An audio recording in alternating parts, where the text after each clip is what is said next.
I've been asked to say a few words about this very, very important movement campaign to get people to stop talking in Shul.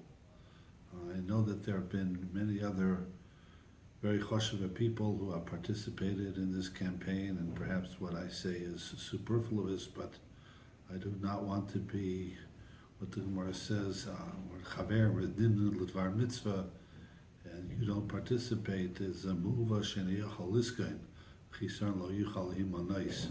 So let me share just a few words on this vital subject.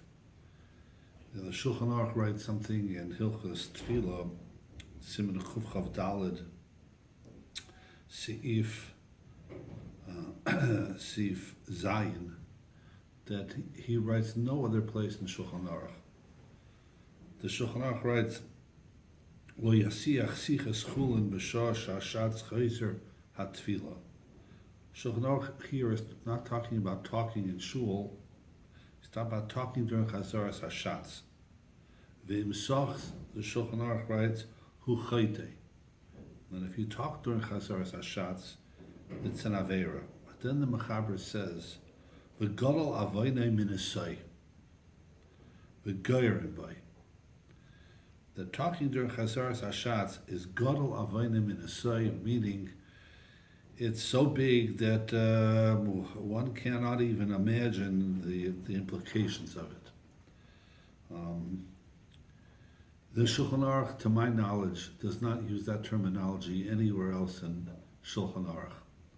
Meaning even such averes chamuras as Chil Shabbos, or Iser Chametz B'Pesach, or other Yisurim that are Chayiv Kares, the Mishnah Berurah, the Shulchan Aruch does not use the lashon gadol avaynim in a say that the avera is so egregious that it can't it came out that there's no tshuva for it. The question is why? I mean, okay, it's bad to talk hazaras hashatz, but why should this warrant this severe repercussion of gadol avaynim in a say? So I think I once heard from Rav Matasyahu Solomon, he should be Chazot Stark, that the reason for this is because the Rebbeinu Shalom gives us this incredible tool called tefillah, and tefillah satzibur. And when a person talks in davening, talks in the shul, what in effect is he's kaviyachol chas v'shalom spitting in the face of the Rebbeinu Shalom. It's like someone gives you this present and you abuse it.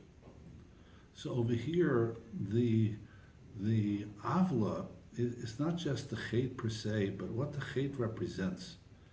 And what it represents is a tremendous chutzpah to the Rebbeinu Shalom. And for that, it's gadol avaydim in a say. A person chas v'shalom is a machal Shabbos.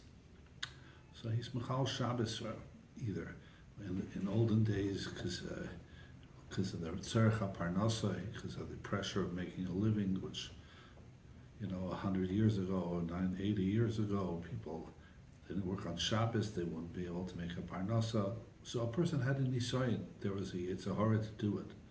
Other things as well. But over here, why are you talking?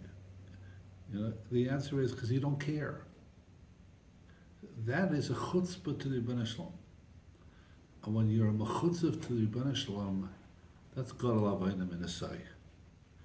So even though the Mechaber is speaking about talking chazaras hashatz, I think it applies to talking in shul as well, even in a time where it's not chazaras hashatz per se, because it's a chutzpah to the Rebbeinu Shalom. This is his house.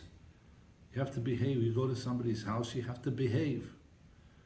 When you go ahead and you don't treat a Beis HaKnesses with the proper decorum, it's a pachin punim to the Rebbeinu Shalom. It's slapping the Rebbeinu Shalom in his face because you're abusing his house. I heard recently somebody was invited to the White House for an occasion in the Oval Office. And he explained that when you're in the Oval Office, right before the president comes in until after the president leaves. It's called a freeze zone, which means nobody leaves.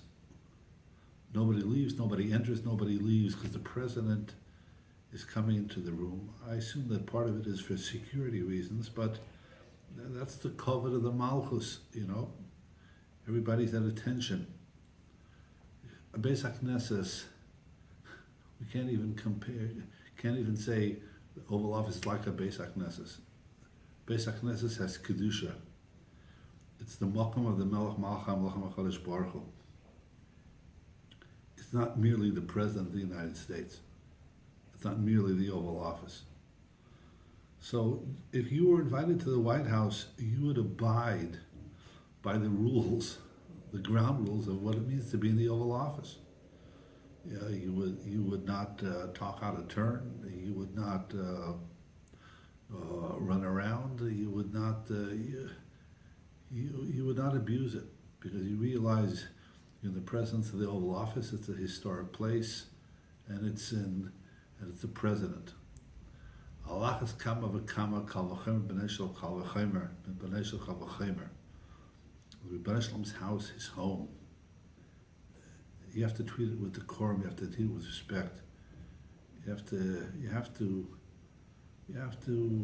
treat it like you're supposed to treat a Beis HaKnesses. I happened to be at a chasana last night, and